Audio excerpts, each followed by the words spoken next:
Something explosive is unfolding in Essex, sparking anger, division, and serious questions about who the police really serve. A top official is now under fire, but instead of backing down, he's doubling down. What happened outside one hotel has triggered a national storm, and it's far from over. Let's break it down, but first, hit the like button and subscribe to the channel for more. We have released our new 0% Liberal t-shirts. You can find them at britishstand.com or go to the link in the description. Let's get back into today's video.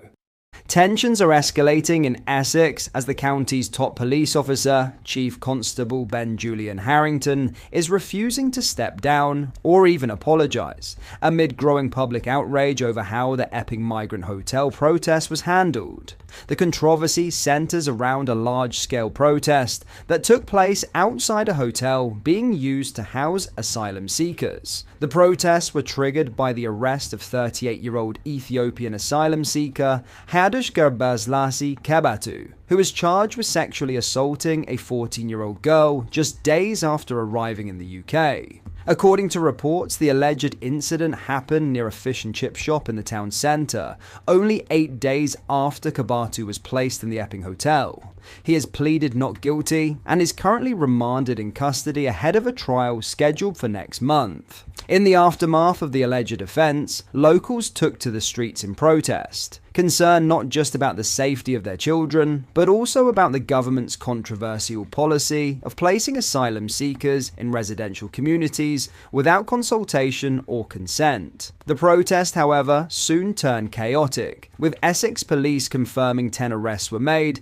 and deploying significant resources to maintain order. But now, the focus has shifted from the protest itself to the police response. At a press conference this week, Chief Constable Harrington was repeatedly challenged over whether his officers had shown bias or failed to protect the interests of local residents. His response? He made it crystal clear that he has no intention of resigning. The issue is not about my resignation, he said. It is about the people of Epping. Harrington went on to thank the peaceful protesters who attended, while confirming that arrests were only made where there was disorder or violence. But his attempt to strike a balance hasn't gone down well with many in the local community, especially parents concerned about escalating tensions and what they see as a police force that's more focused on protecting government optics than defending local values. When pressed on whether his officers had shown preferential treatment to pro-immigration counter-protesters or to the asylum seekers themselves,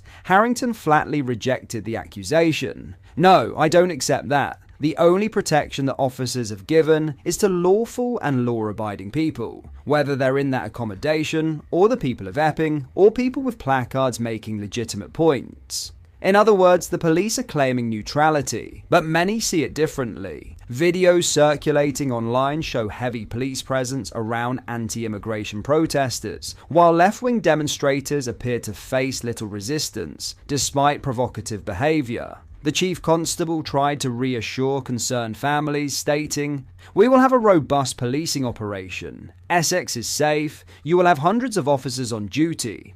Yet that reassurance hasn't been enough to silence growing criticism, not just from the public, but from political figures and community leaders. Many are calling for an independent inquiry, demanding to know why Essex police failed to properly prepare for the protest, and why parents weren't kept informed about the nature of the operation. Harrington was also questioned on how many of the protesters were actually locals. He confirmed that a large proportion were from the area, but admitted that some had travelled in from elsewhere to express their views. So let's be clear, this was not a fringe event. This was a major protest sparked by a serious allegation, and a large number of the attendees were ordinary citizens from Epping, concerned parents, neighbours and local residents who felt abandoned by the system. And yet, the response from the authorities has been dismissive at best, accusatory at worst. The Chief Constable closed his remarks by stating, "We are not being partial in any way, shape or form." But if that were truly the case, the calls for his resignation wouldn't be growing louder by the hour.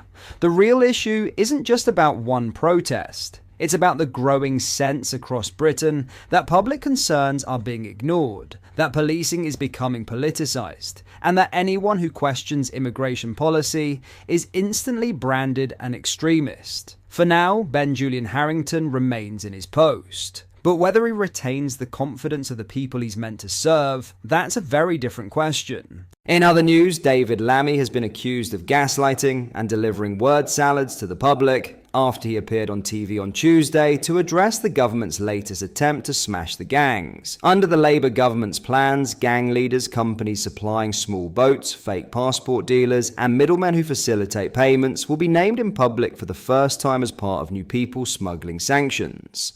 Prime Minister Sir Keir Starmer hopes the threat and implementations of sanctions will disrupt small boat crossings in the English Channel and ease the ever-increasing pressure he and the government are facing from the British public.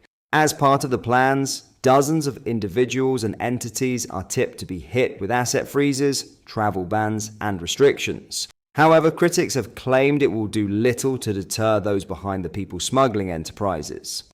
Speaking on Good Morning Britain, Lammy spoke to Kate Garraway and former Labour politician Ed Balls about the sanctions and attempted to explain their benefit. However, the fact that Lammy was outlining the government's plans from the comfort of a studio just hours after Patrick Christie's reported back from Calais, France in person, resulted in an outpouring of anger from viewers. During the interview, Garraway asked, "So we know about the campaign to smash the gangs. Why is the Foreign Office doing this? And who will it be targeting specifically? What kind of number of individuals do you think will be named and dealt with this?" Lammy replied, unchallenged, "Well, you're right. This is usually the Home Office that deals with issues to do with immigration. But actually the Foreign Office does have a lot to do with immigration. It's the Foreign Office that often does work in countries to help people stay in those countries and not migrate in the first place. It's the Foreign Office that organises returning people to the countries they're from if they have no right to be here.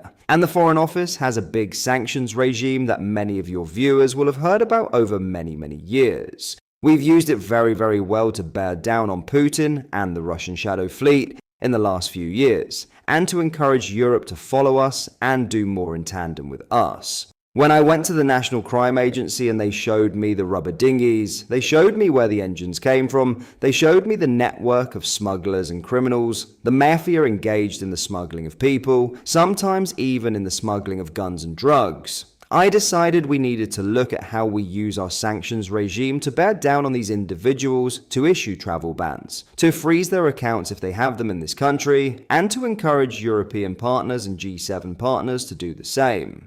And I am very pleased that we've gotten to a place where we are laying legislation today. We will have our first designations tomorrow, and you will see across those designations different jurisdictions, those who enable their crime, those who advertise their wares on the internet. We're going after them. Despite Lammy's insistence that the sanctions plans would work as an effective deterrence, his failure to identify specific names of targets or go into further depth, combined with Patrick's on-the-ground reporting, led several viewers to lodge their complaints. The criticism of Lammy came after Patrick shared a series of reports from Calais, one of which he could be seen directly challenging an individual suspected of operating illegal channel crossings after they responded to his inquiries about passage to Britain. The GB News host arranged to meet the suspected people smuggler, posing as a Vietnamese migrant, at a specific location in France following an exchange of messages in which he offered assistance with crossing the maritime border. Patrick documented the encounter, which revealed the suspected smuggler had communicated with him in English through messages before the face-to-face meeting. A GB News investigations team has previously handed information they have gathered to the security services in Britain, including phone numbers and copies of conversations. What are your thoughts on what we discussed in today's video? Let me know down in the comments section below. If you've not yet already, make sure you do drop a like on this video and subscribe to the channel for more British content. Thank you, take care, goodbye.